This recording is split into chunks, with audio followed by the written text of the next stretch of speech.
Yeah, we'll get this here in a minute. You know me and all my windows open and trying to figure this stuff out. One of these days, maybe I will get really good at this stuff, but it's mainly to get information out to you guys. I'm not looking for clicks. I'm just trying to help people. So it's a little rough, but we'll see what happens. Okay, everybody, here we are. I look kind of washed out, but that's all right. What I needed to talk to you all about, let's see if we can get that glare off of there for you so I don't look like a Martian. Okay, that's a little better. Um, anyway, what I wanted to talk to you about is I have been overdoing too much. And like I've told you all with ALS, you can't do that. I think that's why some people live longer than others and depends on the rate the ALS goes. But what happened to me was I'd done a whole lot of stuff. And I went over and stayed at the casino. I was going to stay 3 nights. On my second night, on the first night, I had been over there through the day. I went to the buffet. I couldn't eat. I ate a couple bites. I honestly could not eat anymore. It's almost like something just stops it right in, kind of right in there. And that was just driving me crazy. It's like, why? I mean, I don't have any appetite. I make myself eat, but sometimes I can't even eat. And so I've been praying about that. Can I get some kind of information? Usually, when I pray about things and I don't know what's going on with my ALS or with me, something will pop up and I'll look at it and there's my answer. And that happened last night. Um, so, what I found out, I happened to hit on something that I mean, I've lost a lot of friends that have passed away, and so sometimes I look at that kind of stuff on YouTube. But this was 5 things if you are dying, actively dying, okay? Well, when I watched that, I thought, "Oh my god, I've got all those symptoms." But that's ALS, okay? We have the same symptoms with ALS as somebody that is actively dying, okay? And this helped me so much because I realized and took more seriously what I have to do to stay alive, basically.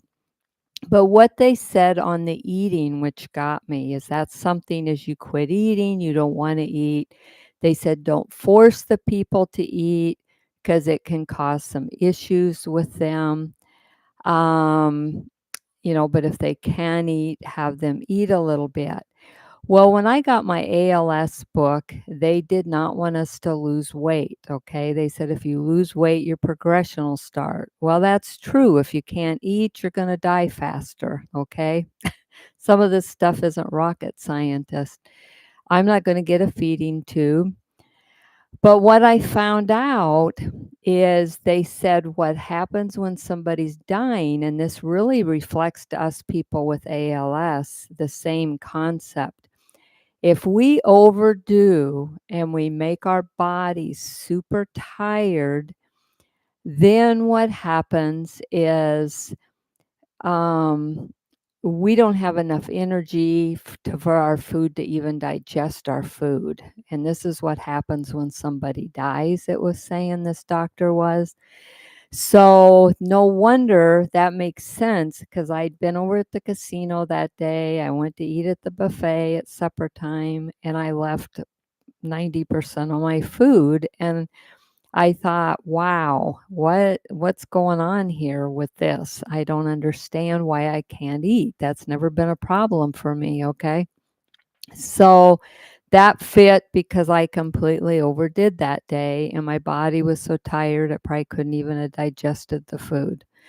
So that's, I guess, what I mostly want to share with you. So like me, what I do, like I took a shower today and washed my hair because my boyfriend's coming over tomorrow. And so we're going to go out to eat and go to a show. So I shouldn't do a whole lot more because I did some big things. I was able to eat a donut this morning. What I do, and this would help some of you too if you're going through what I'm going through on the eating, is I just set a candy bar, I set a donut, anything that you think you would eat beside you, and just pick at it and eat, take a drink. The candy bars, I buy chocolate bars. I'll eat a little square. That makes me thirsty. I tend to drink more where maybe I wouldn't have. I've seen people that want to go on all these different diets. With ALS, don't do it, people. I go in and get my blood work, and my blood work has been unbelievable, they say. Now I'm on my gummies, I'm on my BiPAP, but I eat crap. I do. I live on hamburgers. I eat a hamburger. I'll eat a chicken sandwich. I'll eat a piece of pizza when I can. There's a lot of things I can't eat anymore because I choke on them, and with the saliva. The other thing, look at I kept one of these little plastic things. These are great. They are lightweight. So if I go out to eat, I went to Wendy's and I love this little glass. It's perfect for me. And I've been drinking 7 Up or Sprite. Mm. I even save my straws when I go out and wash them up and use them. They're great. They never wear out. Just wash them up. I do things as cheap as possible with my ALS. I don't have a high income I live on. I'm just below 1,000 on Social Security. So it's like, but I've always been very creative and I'm not wasteful. I think I was a missionary for 10 years. That's probably why I'm like that too. But ever since I've been sipping on that, I get up in the morning, I get this one is my water, and this one is my coffee. And then I have my Sprite, 7 Up, whatever you can get on sale.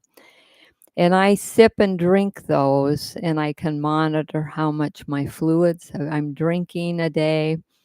And also, this has helped my saliva, drinking this 7 Up Sprite and stuff.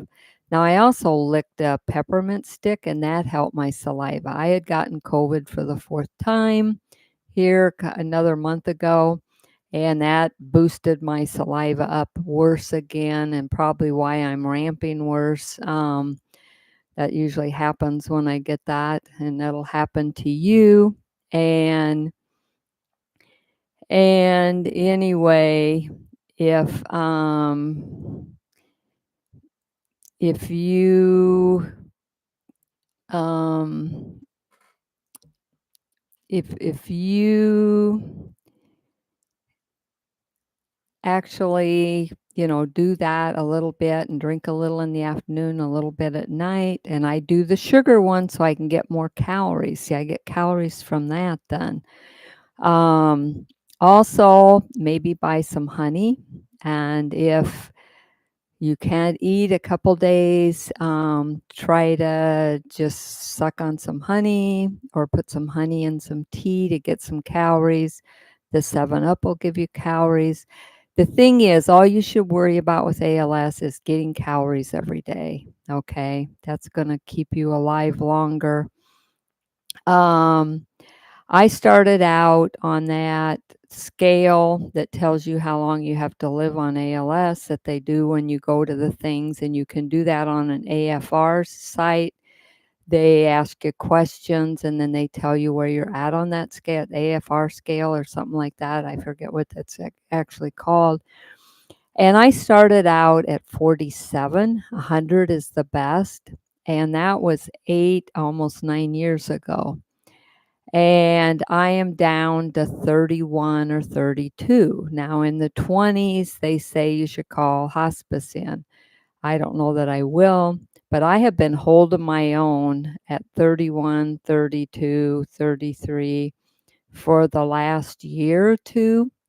So I mean, I've had progression, but super, super slow. And I just figure, I mean, after I watched these 5 death things, I thought, whoa, because they were talking about incontinence happens. Now, I have trained my brain when I sit on the pot to pee, and it's worked so far for me, so I haven't ran into that part of it yet. Mine is more my eating, my breathing. Usually with ALS, you starve to death or your lungs give out or diaphragm gives out. Being on the BiPAP for this many years, my lungs are doing great.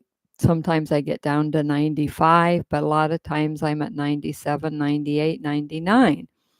And it's because I leave a fan during the day on me. It gives more air for me to breathe.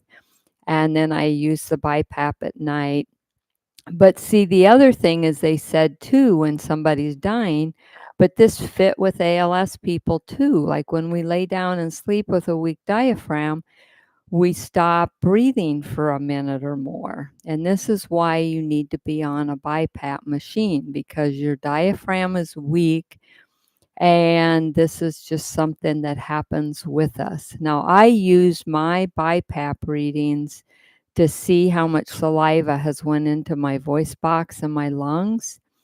And if I'm talking raspy more and if I'm coughing more, choking and coughing more, then I look at my readings. And if I'm over a 1 on my readings, like more than 2 or 3 days, I go on Cephalexin for like a couple days and my readings come down to almost normal or below 1. I always try to keep them below 1. And when they go up, I had one go clear up to 3. That was a really bad day for me.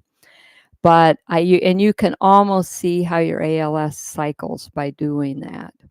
But there was a website on one of the ALS ones, and they were all, "What diet should we be on? What diet should we be on?" You know what? You eat what you wanna eat, what your body's saying you can eat, and you don't wanna lose weight with ALS because as you start losing weight, that starts killing more muscles and nerves because 'cause you're losing weight and you're not eating enough for that.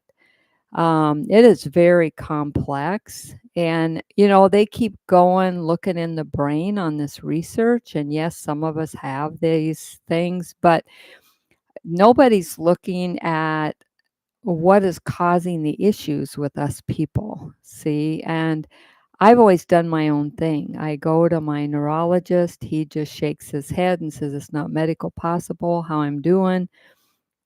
And I take those gummies, I'm on my BiPAP. Right now, I have that little strappy thing on. It's just a little strap thing that goes on because my back and my neck was super sore because I overdid and I probably lifted something. And that pressure, I'm telling you, ALS loves the light pressure. That makes my pain go away and makes me feel better. And by tomorrow, I won't have to wear it, but I'll wear it today. And that's stuff I do. I have one that goes around the waist of my lower back.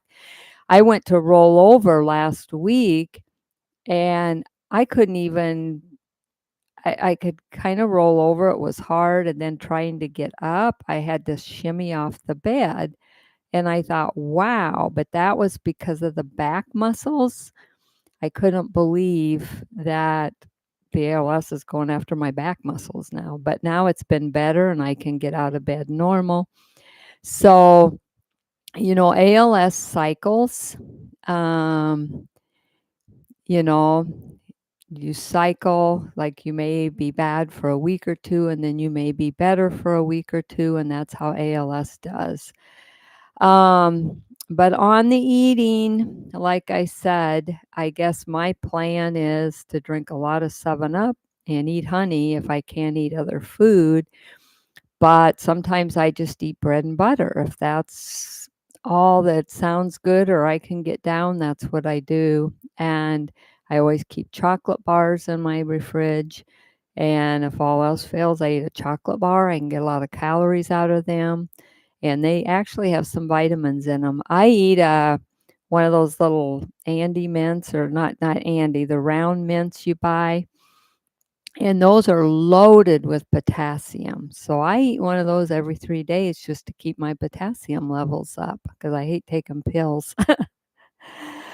Well, anyway, I my eyes were really open, and at least now I understand why I can't eat because I'm overtaxing my body. I'm doing too much. I had done some spring cleaning, went to the casinos. I really overdid, and I shouldn't have, and I learned the hard way, like we all do. But anyway, at least now I know, why I can't eat sometimes. And so I know I've got to take it a little more easier, only do one major thing a day again, and see if I can't start eating a little more again. And at least I know why it's causing that I have no appetite because I don't even have enough energy for my body to digest the food. So my body doesn't take it or it doesn't want it. So that's what's happens to us, I guess, with ALS too. Like just like people dying, it happens to us with ALS. I couldn't believe when they were saying all that. I thought, whoa, I have every symptom but the gurgling of when you're dying. But with the saliva, we could even have that. And I was watching this doctor with people dying, and I thought, it's quite a coincidence that it's all the same symptoms that we deal with ALS every day. So it's almost like you get ALS and your body starts kind of doing the similar things as people dying, and we have to stop that process of our bodies dying or muscles dying or whatever. And that's what I do. Nobody has a clue all the stuff I do daily to stay alive. Everybody looks at me and they say, "Well, you look great." I said, "Yeah, I'm doing great." But you know what? They don't know that I was up for 4 hours with my feet and ankles cramping horrible because I walked too much that day. They weren't here when I couldn't eat that night before. Um, I've just had a crazy week, okay? But I'm still functioning. I was able to eat a donut today for breakfast, and then this afternoon I ate a chicken sandwich, and I probably won't eat the rest of the day because that's a lot for me. Um, but I weigh myself every morning and every night before bed. If I can tell at night if I'm gonna have a weight drop a bunch, then I might try to nibble on a candy bar before bed or something, or do something, eat ice cream or something, and then that way in the morning, I don't have a 5 or 8 pound weight loss. So, you know, I I mean, I've lost 5 pounds after COVID, and I can't get them back, and that's the problem, everybody. Don't worry what you weigh because sometimes you lose that weight and that's your new weight. No matter what you eat, you can't get over that weight. And that's what happens to me. It's happened before in the 8 years and it's happening right now again. So I'm just really trying to rest up and trying to eat and putting a lot of putting a lot of thought into it of what to do. But well, I won't keep rambling, but I hope and pray you're all doing good. And if you have any questions, but this is my experience, okay? And I do research, I pray when I don't understand. Like when my feet and ankles were cramping up, I knew what I did. I had walked way too much that day in that week. And that's my body saying, "You can't do that," and then not being able to eat.